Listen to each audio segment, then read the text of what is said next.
요한계시록은 로마 제국의 소아시아, 지금의 튀르키예 서쪽 해안가에 있는 7도시에 보낸 편지입니다. 계시록 2장 3장에 이 7교회, 한 교회 한 교회에 대한 메시지가 나오죠. 그리고 나서 4장 1절에 보면 이런 이야기가 나옵니다. 이 일 후에 내가 보니 하늘에 열린 문이 있는데 내가 들은 바 처음에 내게 말하던 나팔 소리 같은 그 음성이 이르되 이리로 올라오라.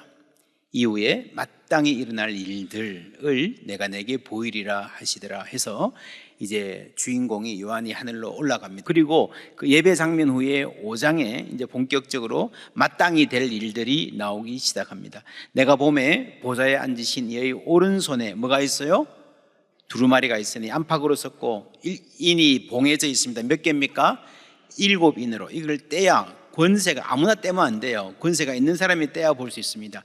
누가 뗄 수 있을까? 또 봄에 힘 있는 천사가 큰 음성으로 외치기를 누가 그 두루마리를 피며 그 인을 떼기에 합당하냐 하니, 하늘 위에나 땅 위에나 땅 아래에 다 통틀어도 어떤 권세도 어떤 사람도 그 두루마리를 펴거나 보거나 할 자가 없더라. 그래서 그 두루마리를 펴거나 보거나 하기에 합당한 자가 보이지 아니하기로 내가 뭐라고요? 크게 울었더니 했습니다. 왜 울었을까요? 궁금해서? 미래에 될 일들을 알고 싶은데 어떤 일이 일어날까 궁금한데 알 수 없어서 울었다. 미래에 어떤 일이 일어날까 궁금해서 울었다 아니고요. 이 크게 울었다는 말은 다른 이유가 있습니다. 그래서 이 계시록은 본질적으로 미래에 어떤 일이 일어날까 하는 그 궁금증을 해소해 주려고 쓴 책이 아니라는 거예요. 왜 울었는가? 지금 세상이 힘들어요. 불의가 정의를 누르고 악인이 선한이들을 압제하는 상황입니다. 로마 황제의 권력이 세상 전체를 압도하는 것처럼 보이는, 정의가 사라진 그런 세상입니다. 하나님, 이대로는 안 됩니다. 구약에서부터 간절히 기도했습니다. 여호와여 돌아오소서. 언제까지니까? 언제까지 우리를 이렇게 어려운 상황에 버려두시겠습니까? 하고 이 요한계시록의 독자들은요, 기도하는 사람들이었습니다. 새로운 세상, 지금과는 다른 세상을 간절히 바라는 사람입니다. 정의 실현을 요구하는 거죠. 하나님의 정의. 그런 간절한 기대가 있는데 하나님 일어나셔야 되겠습니다. 하나님 액션을 취하셔야 되겠습니다. 라고 하는데 인을 뗄 사람이 없다. 그래서 우는 거예요. 그래서 여러분, 이 인을 뗄 자격이라는 것은요, 단순히 미래에 무슨 일이 일어날까 알고 알려주는 자격 정도가 아니라 이 역사 전체를, 만물의 회복을 향해서 진도가 나가게 하실 분, 이끌고 가실 분, 역사의 주관자라는 말입니다. 그런데 그런 사람이 안 보이니까, 막혀 있으니까 웁니다. 5절 말씀 함께 읽습니다. 장로 중의 한 사람이 내게 말하되 울지 말라. 유대 지파의 사자 다윗의 부리가 이겼으니 그 두루마리와 그 7인을 떼시리라 하더라. 아멘. 예, 7인을 떼실 분, 유대 지파의 사자 다윗의 뿌리. 이 말은 미래의 궁금한 일을 알려주실 분 정도가 아니라 세상의 주권자로서 역사를 이끌고 가실 분이라는 말입니다. 유다 지파의 사자 다윗의 뿌리가 뭐라고요? 이겼으니. 예수님이 승리하셨기 때문에 그 승리가 주권자가 되셨고 역사를 이끌고 가실 거라는 말입니다. 유다 지파의 사자, 강력한 이미지죠. 다윗의 뿌리, 다윗은 장군이잖아요. 이스라엘 역사의 가장 강력한 장군이었잖아요. 그래서 어떤 강력한 힘을 가진 존재가 나올 것 같습니다. 그런데 실제로 나오는 분은 의외입니다. 내가 또 보니 보좌와 내 생물과 장로들 사이에 한 어린 양이 서 있는데 일찍이 죽임을 당한 것 같더라. 강력한 장군, 사자 같은 그런 존재를 기대했는데 양입니다. 그것도 어린 양이에요. 심지어 무력하게 죽임을 당한 존재입니다. 패배의 상처가 확연한, 그렇죠, 완전히 의외입니다. 여러분, 하나님은요 전지전능하십니다. 세상의 어떤 힘보다 어떤 권력보다 강력하신 줄 믿습니다. 예수님은요 세상을 이기셨다 그랬어요. 요한계시록은 이 승리를 굉장히 강조합니다. 이기다라는 말의 헬라어가 니카오예요. 니카오. 그래서 옛날에 그리스 사람들은 승리의 여신을 니케라고 했습니다. 니케. 이 동사 니카오가 이긴다라는 말인데요. 신약 성경 전체에 28회가 나오는데 요한계시록에서 집중적으로 17회가 나옵니다. 예를 들면 여러분 2장 3장에 나오는 편지들 보면요, 이기는 자는 성전의 기둥이 되게 하겠다, 이기는 자는 보좌에 앉게 해주겠다라고 하는 말씀들이 계속해서 나옵니다. 그리고 맨 마지막에 21장에 가서 이런 말 나옵니다. 21장 7절 함께 읽습니다. 이기는 자는 이것들을 상속으로 받으리라. 나는 그의 하나님이 되고 그는 내 아들이 되리라. 요한계시록은 이렇게 승리를 강조합니다. 그런데 왜 강조하는가? 그것이 어떤 승리인가를 알아야 됩니다. 9절에 보면요, 그들이 새 노래를 불러 이르되 두루마리를 가지시고 그 인봉을 떼기에 합당하시도다. 일찍이 죽임을 당하셨어요. 각 족속과 방언과 백성과 나라가, 세계 모든 나라들 가운데서 사람들을 뭐로 사서? 피로 사서. 누구의 피로 사셨어요? 자신의 피를 지불하고 우리를 사신 거예요. 그래서 우리를 하나님께 드리시고 그들로 우리 하나님 앞에서 나라와 제사장들을 삼으셨으니 그들이 땅에서 왕노릇 하리로다. 왕노릇 뭡니까? 승리했다는 말이죠. 다스릴 거란 말입니다. 그런데 그 방식이 예수님이 사람들을 자신의 피로 사셨다라고 하는 것입니다. 이 승리한 무리들에 대한 다른 표현이 있습니다. 계시록 14장 1절 말씀 다 같이 읽습니다. 또 내가 보니 보라, 어린 양이 시온 산에 섰고 그와 함께 14만 4천이 서 있는데 그들의 이마에는 어린 양의 이름과 아버지의 이름을 쓴 것이 있더라. 14만 4천. 다른 데 보면요, 아무라도 능히 셀 수 없는 큰 무리라고 말합니다.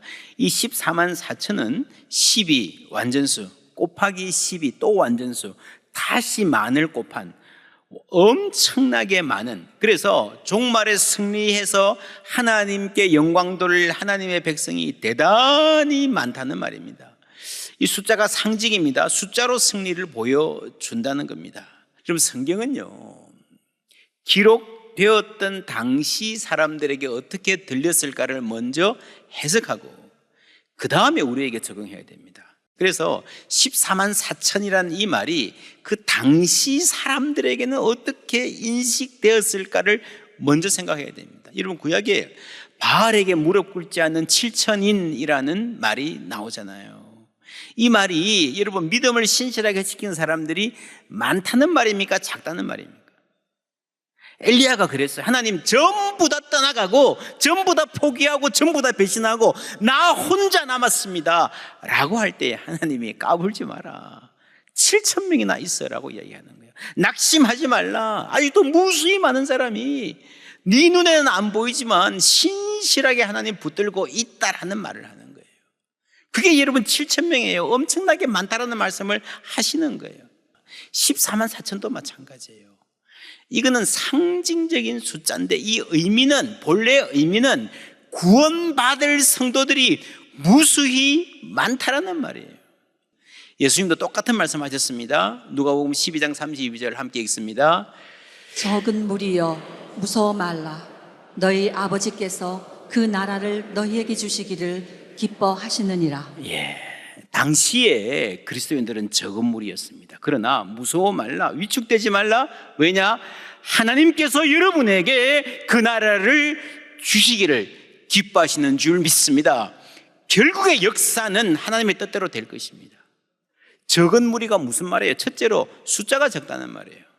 두 번째는 힘이 없다는 말이에요. 사회에서 존재감이 없다는 말이에요. 여러분, 적은 무리를 하더라도 한국에 예를 들어서 20-30명 모여가지고 그 사람들이 다 대통령도 있고 실권자라 그러면 여러분 적은 무리를 안 그러죠. 숫자가 적을 뿐 아니라 존재감이 없는 마이너리티, 그 말이에요. 예수님은 심지어 그런 말씀 하셨죠. 내가 너희를 보내는 것이 양들을 어디로? 이리 가운데로 보내는 것 같다. 위축될 수밖에 없습니다. 기죽을 수밖에 없습니다. 그러나 당당하게 살아라. 우리는 승리할 것이므로. 할렐루야. 주님이 이미 승리를 거두심으로. 그래서 요한계시록은요, 이 승리의 확신을 주고 위축되지 않도록 신실하게 살 수 있도록, 그리고 그리스도의 승리에 참여하도록 격려하는 책입니다. 여러분, 승리가 이렇게 중요하면 예수님을 묘사할 때 좀 강한 모습으로 유다의 사자, 장군, 강력한 용사, 전사, 그렇게 소개하면 좋을 텐데 왜 죽임 당하신 어린 양이라고 했을까? 승리를 확신하되 승리주의에 빠지지 않게 하기 위해서. 여러분, 승리주의, 트라이엄플리즘이 뭔가 하면요, 자신 또는 자신이 속한 집단의 신념, 가치 또는 사상이 다른 모든 신념이나 사상보다 월등히 우월하고 최종적으로 승리할 것이라고 과도하게 확신해서 교만하고 다른 사람들을 배제하고 방자해지는 태도를 말합니다. 여러분, 성경이, 요한계시록이 승리를 강조하는 것은요, 자부심을 가지라는 거예요. 낙심하거나 위축되거나 비겁해지지 않고, 혹은 악에 굴복하거나 타협하지 않고 끝까지 신실하게 살 수 있는 힘을 승리의 메시지로 공급해 주시는 겁니다. 그러나 그 승리는요, 힘으로 남을 누르는 승리가 아닙니다. 남을 짓밟고 내가 올라서야 된다라는 그런 승리가 아니라는 말이에요. 5장 지나서 6장 보면요, 드디어 이제 인을 뗍니다. 첫 번째 인을 뗄 때에 흰 말이 있는데 그 탄자가 활을 가졌고 멸관을 받고 나아가서 뭐라고요? 이기고 또 이기려고 하더라. 3절의 둘째 인, 그 다음에 4절에 다른 붉은 말이 나오는데, 그러죠? 땅에서 화평을 제하해버리고 서로 죽이게 하고, 이 말 탄 사람이 여러분 좋은 쪽 같아요, 나쁜 쪽 같아요? 서로 죽이게 하고 큰 칼을 받았더라. 그 다음에 보시면요, 셋째 인, 넷째 인, 청황색말, 사망이고 음부고 흉년과 사망과 땅의 짐승들. 그래서 여러분, 이 첫째, 둘째, 셋째, 넷째 말이 악의 존재인 것은 분명합니다. 다시 2절 보여주시면, 그런데 옛날에는요, 많은 사람들이 이 2절에 나오는 흰 말은 좋은 사람 아닌가? 그리스도 아닌가라고 생각을 했던 적이 있습니다. 지금은 학자들이 그렇게 생각하지 않습니다. 왜냐하면 흰 말, 백마라는 이미지 때문에. 물론 다른 데서는 백마가 그리스도를 표현할 때가 있습니다. 그런데 여러분, 색깔이 희다고 무조건 선한 편은 아니죠. 악입니다. 악한 존재인데 2절에 나오는 악한 존재의 특징이 뭔가 하면요, 다시 보여주세요. 2절, 나아가서 뭐라고요? 이기고 또 이기려고 하더라. 여러분, 계속 이기려고 하는 거예요. 질 줄을 모르는 거예요. 늘 승리만 하려고 고집 피우는 거예요. 그게 악이에요. 그게 못된 놈이에요. 어리석은 사람입니다. 질 줄 모르는 사람. 여러분, 평안한 가정들을 보시면요, 꼭 그 가정에는요, 누군가 져줍니다. 다 이기려고 하면요, 가정이 행복할 수가 없어요. 교회도 마찬가지입니다. 정말 교회를 복되게 하는 사람은요, 늘 바른 말하고 늘 옳은 편이고 늘 자기 뜻대로 해야 된다는 사람이 아니라 질 줄 아는 사람이 있어야 교회에 평화가 있는 줄 믿습니다. 여러분, 질 때는 져야 돼요. 늘 자기 뜻대로 해야 직성이 풀리는 사람들은 평화를 해치는 사람들입니다. 여러분 자녀들이 어떤 사람 되기를 원하십니까? 어떤 삶을 살기를 바라십니까? 늘 성공하고 늘 앞장서고 늘 승리하기를 바라십니까? 절대로 뒤처지지 마라. 그렇습니까? 우리는 지금 과도한 경쟁 사회를 살고 있습니다. 그래서 많은 아이들이 패배자로 낙오자로 살 수밖에 없는 구조와 문화입니다. 그러면 잘 나가는 소수의 아이들은 행복할까요?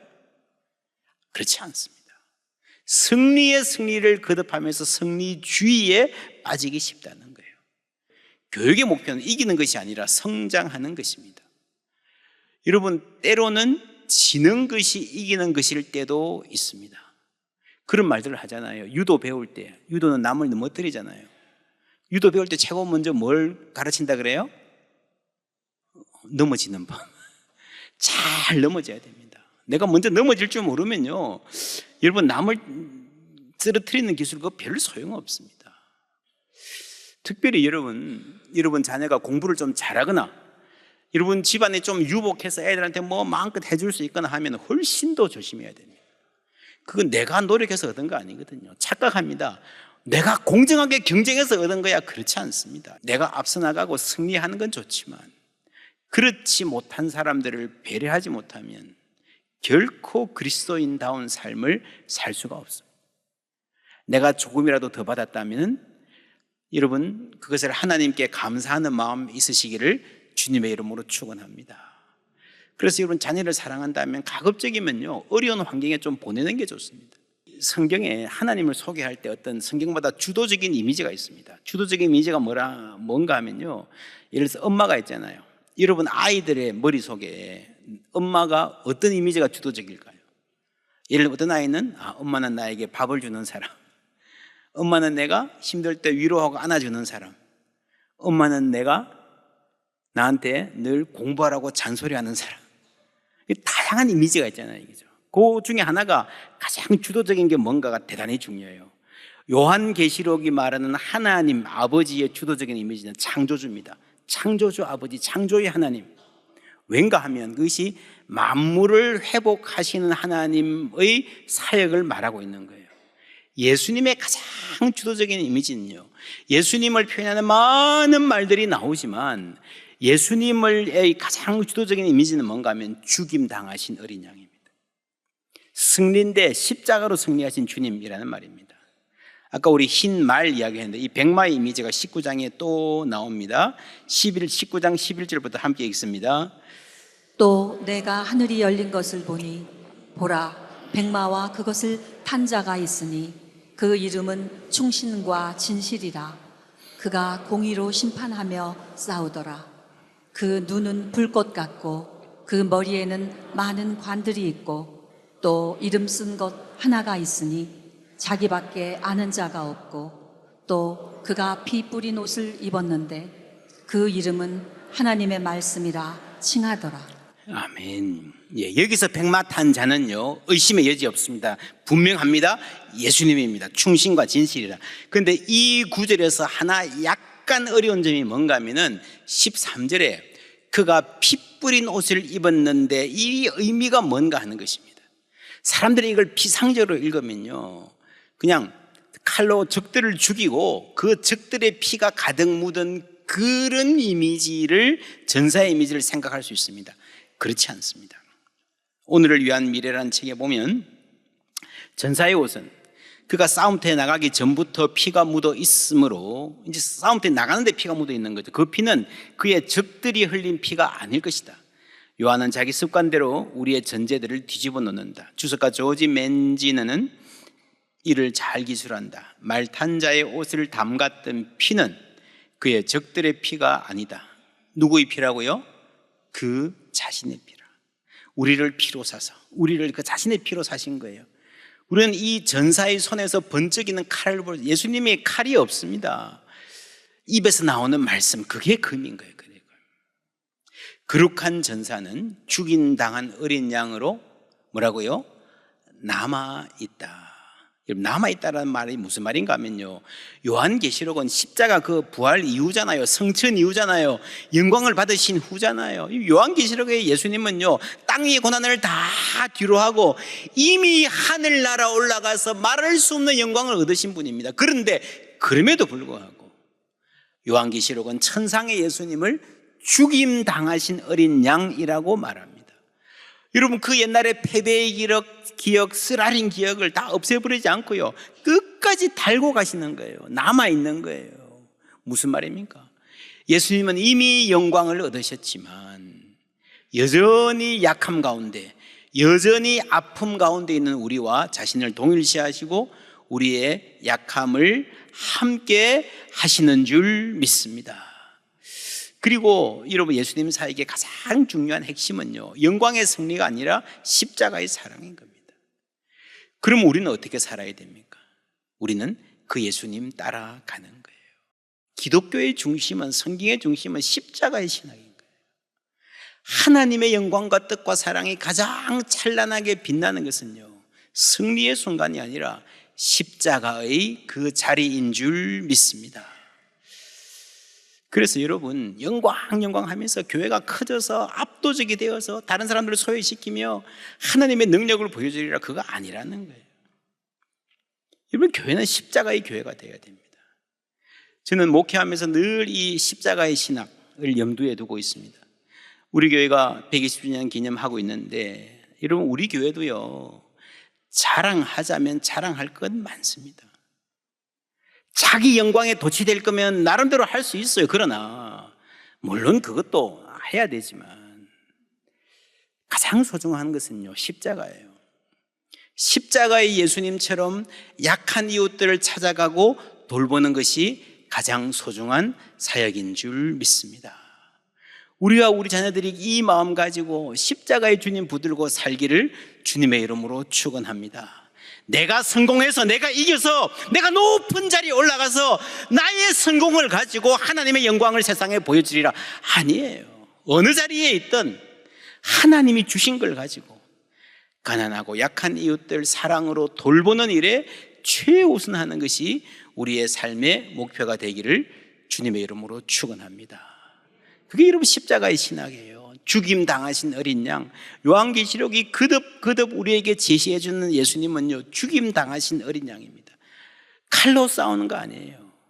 예수님의 십자가를 앞두고 베드로는 칼을 휘둘렀잖아요.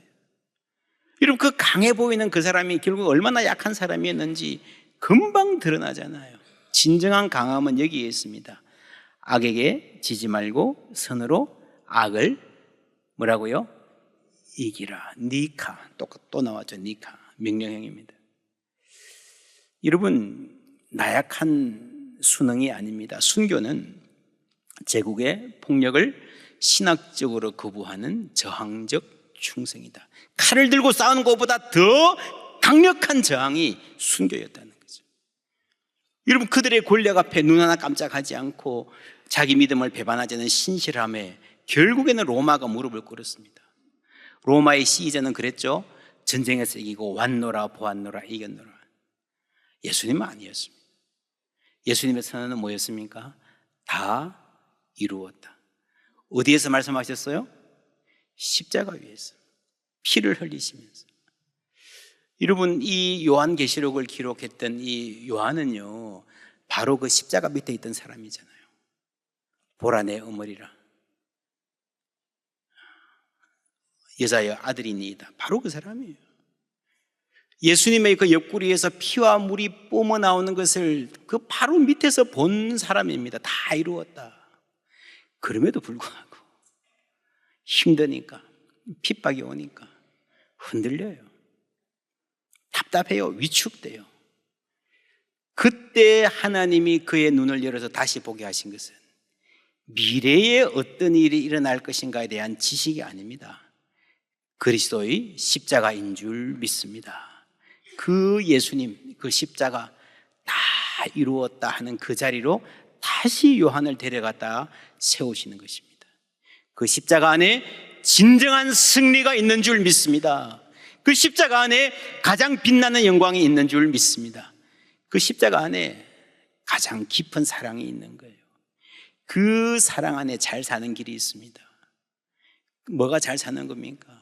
질 줄 아는 여유. 그렇죠.